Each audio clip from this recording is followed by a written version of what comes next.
मूर्खों का भाग्य, मिसिंग हॉर्स। कांचीपुरम बोलकर एक गांव में गिरी बोलकर एक व्यक्ति रहता है। वो किसी भी प्रकार की पढ़ाई नहीं किया था। इससे उसकी कुछ ही दिनों बाद सुशीला बोलकर एक लड़की से शादी हो जाती है। सुशीला के गांव जाकर वहीं पर जमींदार के घर पर वो काम पर लग जाता है। सुशीला जमींदार के घर पर खाना बनाने का काम करती थी। गिरी बाहर काम करना, घर का काम करना, घर में सामान लाने का काम करता था।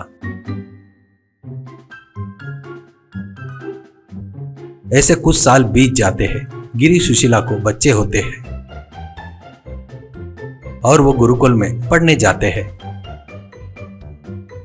गिरी इतने दिनों में अच्छा खासा पैसा जमा करके एक घर बंधवाता है। फिर भी वहां पर उसको इज्जत नहीं मिल रही है करके कहीं पर उसको कमी महसूस होती है।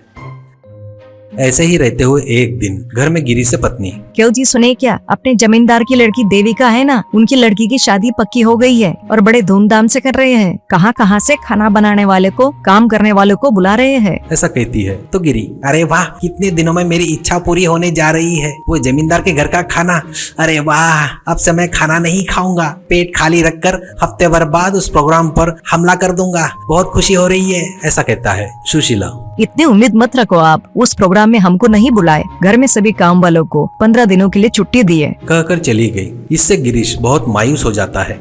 ऐसे ही रहते हुए अगले दिन जमींदार का जवाई बढ़िया घोड़े पर गांव भर बारात घुमाकर आता है। उस घोड़े पर बैठे दूल्हे को देखकर गांव के लोग सब लोग जय जय का नारा लगाते हैं।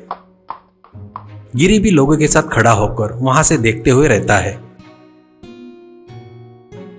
अब मन में गिरी, मैं भी पैसे वाला होता तो जमींदार भी मुझे अपने बाजू में रखते थे। बढ़िया वहां पे खाने के लिए जाता था। छी, मेरी इच्छा पूरी नहीं कर पा रहा हूँ करके सोचता है। तो इससे वो रात में घर पर जाकर सोए तो भी उसे नींद नहीं आ रही थी।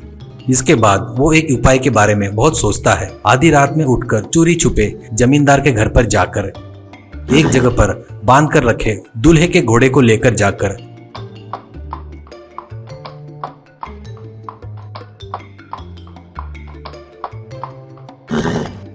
जंगल के बीच के नदी के बाजू में एक बड़े पेड़ के नीचे रस्सी से बांध देता है। उसके बाद खाना बनाए वैसा चूल्हा जलाकर थोड़ी देर उसके बाद उसको कुछ पता नहीं वैसे घर पर आ जाता है।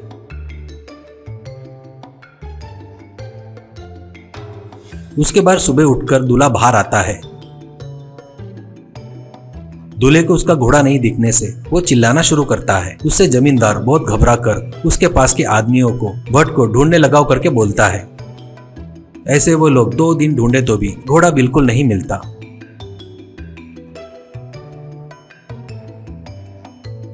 उस वजह से शादी टूटने तक की बात आ जाती है। अगले दिन अपने पत्नी को बुलाकर गिरी उस घोड़े के बारे में सब कुछ बताता है। अब उससे गिरी, देख, जमींदार के पास जाकर बोल कि मेरे पति घूमी हुई वस्तु कहाँ पर है, जानने की विधि आती है करके बता, और बता कि उसको पसंद है तो ही बताता। आप एक बार पूछ कर देखो, वो आपकी बहुत इज्जत करता है करके बता। ऐसा कहता है तो गिरी की पत्नी, क्या उस प्रोग्राम के खाने के लिए ऐसा काम कर रहे हो क्या? कुछ कम ज्यादा हो गया तो तुम्हारे छिलटे निकाल कर छिल डालेंगे। क्या आदमी हो तुम, छी, खाने के लिए इतना गिरते क्या करके गिरी को गाली देते हुए जमींदार के घर पर जाकर पति ने जैसा बोला था वैसा ही बताती है। इससे जमींदार अपने आदमियों के साथ गिरी के घर पर आकर घूमे हुए अपने घोड़े का पता बताओ करके मदद करो करके कहता है। वो सब सुनकर गिरी 1 मिनट करके आंखें बंद करके बहुत देर बाद आंख खोलता है। अब जमींदार से गिरी, बराबर उत्तर दिशा की ओर सुंदर सा पंचकल्याण जंगल के बीच में वहाँ पर एक नदी बह रही है। बाजू में बहुत बड़ा देवदार का पेड़ है, उससे बंधा है तुम्हारा पंचकल्याण। जो लोगों ने खाना बनाया है वैसे निशान भी दिख रहे हैं, पर उन लोगों को कुछ खतरा महसूस हो गया तो भाग गए। तुरंत गए तो तुमको पंचकल्याण मिलेगा। थोड़ी देर हुई तो वो लोग फिर से वापिस आने का खतरा है, तुरंत जाओ। कहने से जमींदार, दुल्हन, भट्ट सभी मिलकर फटाफट जंगल में जाते हैं। वो लोग ऐसे बहुत दूर जाने के बाद गिरी बताए वैसे ही सच में नदी के बाजू में एक बड़े देवदार पेड़ को घोड़ा बंधा था। वो देखकर दूल्हा और जमींदार बहुत खुश होते हैं। उसके बाद सभी घर पर खुशी से घोड़े को लेकर आते हैं।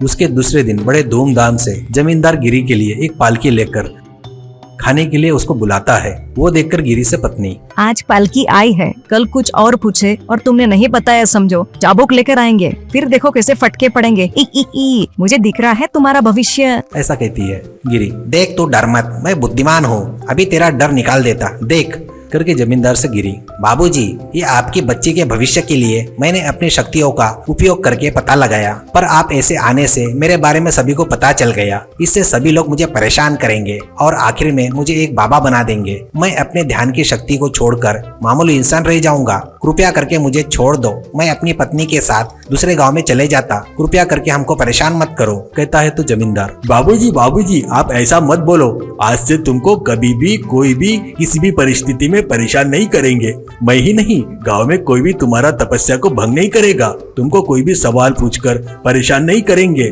कृपया करके हमारे यहाँ खाना खाने चलिए। वो सुनकर पत्नी से गिरी, देख अब अपन लोग एकदम सेफ है, अब अपने को उंगली करने वाला कोई नहीं आएगा करके साइलेंट में बोलता है। वो बातें सुनकर पत्नी खुश होती है। उसके बाद जमींदार बड़े मर्यादा के साथ गिरी और उसकी पत्नी को अपने घर ले जाकर अच्छे से खाना खिलाता है। शादी होते तक अच्छे से देखते हैं। शादी हो जाने के बाद गिरी फिर से जैसा कुछ हुआ ही नहीं वैसा जमींदार के घर में काम कर रहा था। फिर भी जमींदार उसको मान और इज्जत देते हुए रहता है।